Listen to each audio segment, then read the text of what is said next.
কিন্তু এম অবশ্যই আগুন জ্বালাতে সক্ষম হয়।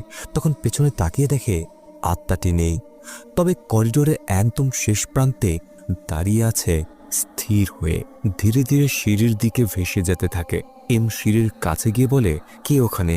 মজা অনেক হয়েছে, সে বলে। আমি ভয় পাই না। সঙ্গে সঙ্গে সে একই ভয়াবহ শব্দ আবার প্রতিধ্বনিত হয়।